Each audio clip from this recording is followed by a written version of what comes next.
Good evening, guys, and as you can see, we are at my tying desk. I don't know if you can see the edges here, but I'm not a tidy tyer. I like to throw stuff around the desk and spend 10 minutes cursing and trying to find scissors, bodkins and materials. Never mind, anyway, we're not tying tonight, we are talking about the duo method. Now, for you beginners out there, you might think, what's a duo? Sounds a bit like some, I don't know, 80s pop band. It's not, it's a very versatile method used in fishing. It is a very easy method to use for beginners. Essentially, we'll strip it right back first and we'll talk about the fundamentals of what we're trying to achieve with the duo. So, the very basic form of this is your main line to your rod here. And we use an indicator normally. I know purists attack me now, but we'll use an indicator and we'll have our line, and underneath that indicator we'll have something like, I'll use product placement, we'll use a magnetic. I'm not sponsored, I'm not endorsed, fantastic bit of kit to get, fully recommend it. That's their stealth version. It comes with another base thingy and a carabiner. Fantastic bit of kit. Anyway, and underneath that we'll suspend a nymph. It could be a nymph, could be a wet fly, it could be a blob, a buzzer. Completely depends on the type of fishing you're planning to do. This method will work on still waters and it will work on rivers. So, positives of this method is you have a very, very buoyant indicator. Normally high vis, very buoyant. Normally quite heavy. It'll land on the water with a plop and a good ripple, and it's very high vis. Good for you, not good for the trout. The trout will see this a mile off. On rivers, there have been occasions where this will hit the top of the water and fish will scatter like crazy. On still waters, especially catch and release nowadays, when that hits the water, trout know what's up. If they've been caught a few times using an indicator, they know that, hang on, that big high vis thing above my head spells danger, and they're going to be more hesitant in taking your fly. However, we can combat this. So, I just, classy pen remover, we're going to change out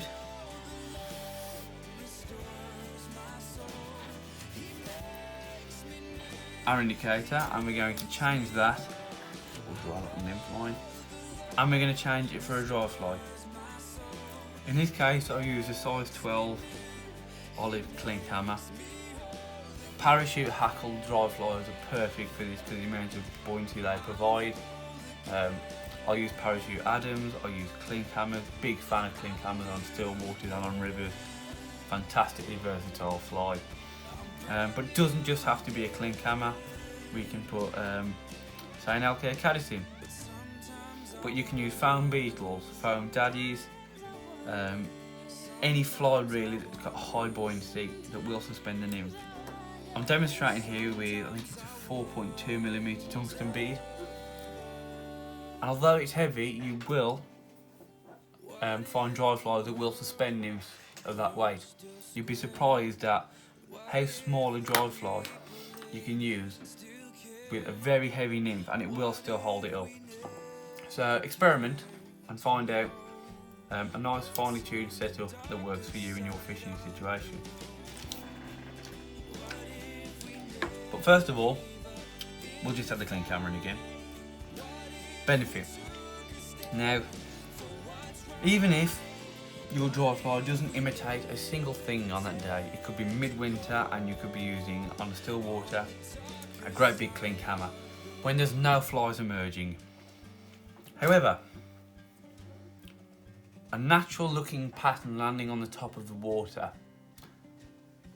albeit there may not be a hatch on, but it's a lot less suspicious than a great big orange high vis blob landing on the water, or a big tuft of yarn, or any other style indicator you may use. So straight away, spooky fish are a little less spooked. it lands on the water softer, and it looks natural. So whether they're interested in eating it or not, it doesn't look as scary as an indicator. So that's another advantage for me. The other advantage is the obvious one, is fish can take your dry fly. And if you're unsure on the day's fishing of whether you want to fish a dry fly or a nymph,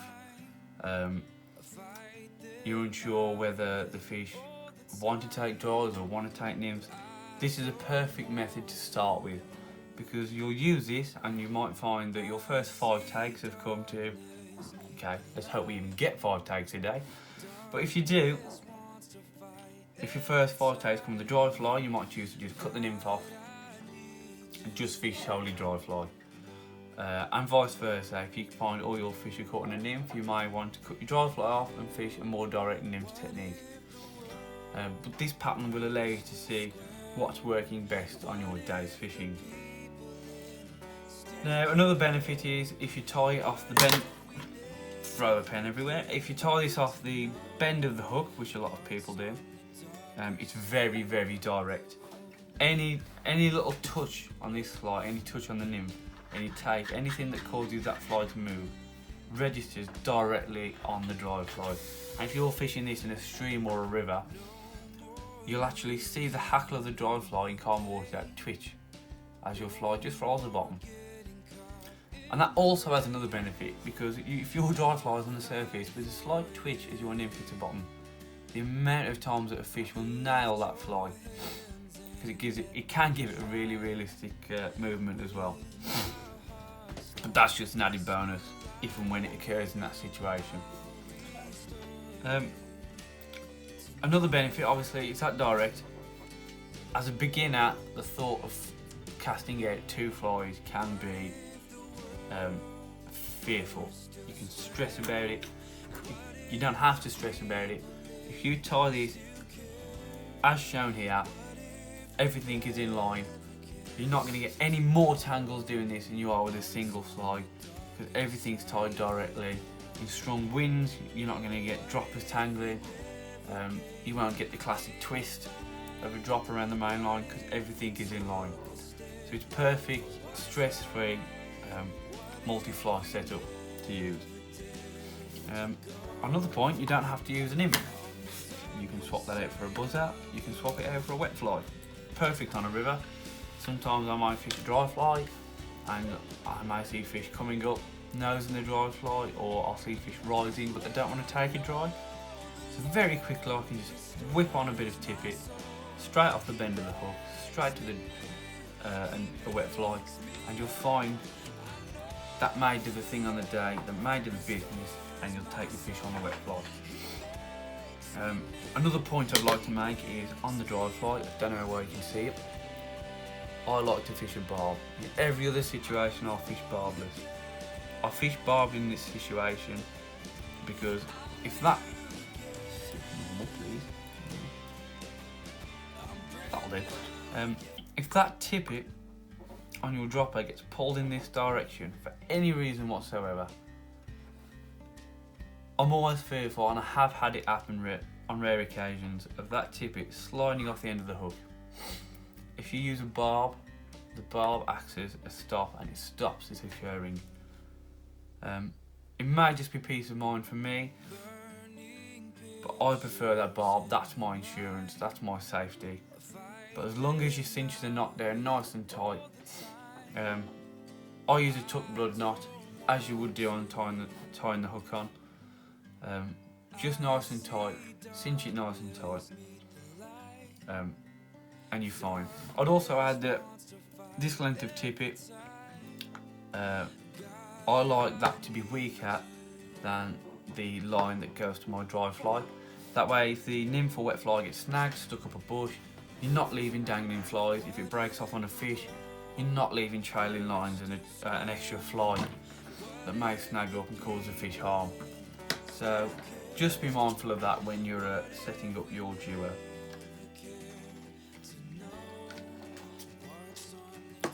Other advantages are, I learnt with this method on a river, I Learn fly fishing on still waters, as most of us tend to do nowadays. But as a coarse river angler, I wanted to get on the river. This method is perfect because that dry fly gives me a visual indication. So I can throw that into a run and I can visually see if I'm dragging, if I'm making an unnatural drift, I can see it on the dry fly. This does teach you the hard way as well. If you put too much drag, unlike a lot of indicators, your dry fly sinks. So you quickly learn to find the drag-free drift, to mend more. You quickly learn how to fish a river with this method, and it is deadly on rivers, absolutely deadly. If you do fish on some rivers, I tend to find this length of line here, you want this 1.5 times the depth of the water you're fishing, because obviously in the flow your line will sit on an angle like that if you're using a nymph, and you want that nymph down near the bottom on most occasions. If you're using a wet fly, you might set it at different depths to fish mid-water. Same with other certain flies, you may want the mid-water method, but 9 times out of 10 I like it bouncing near the bottom, because that's where fish like to hunker down and feed majority of the time. Yeah, so again, I don't know if I already said it, but this is really versatile. Use it on small still waters, I'll use it on rivers of all paces. I can use it on riffles, I can use it on slow, calm, flat. It's genuinely a perfect all-round method. It's also deadly with different flies. For coarse fish, I'll use similar methods for carp, where allowed. Obviously in a lot of coarse fisheries they don't allow 2 hook setups, so do check that where you're going. But where it is allowed, it is a deadly method. I fished it for carp, I fished it for roach, dace, rudd, perch, fantastic method. Chub as well, perfect method. I'd recommend this highly for beginning anglers, but it's a method that is used a lot by advanced anglers too, because it's simple and it works. If you want to stress-free days fishing, you want to set up on the water quick, and if you break off, you quickly set up again. This is a method you want to start with. I think I've covered everything. Any questions? Pop into the comments. Any queries? Anything. And I'll try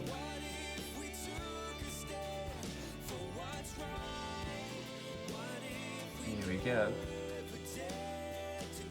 Vanity check here. AdamPH_fishing is my Instagram. Give it a follow. Also, I think that's in shop. Fishing with Ash. Produce YouTube videos for us on days fishing. Give us a follow. Give us a like. For more of this. So thank you very much for watching, and I hope it sent you on your way to happy days fishing the duo.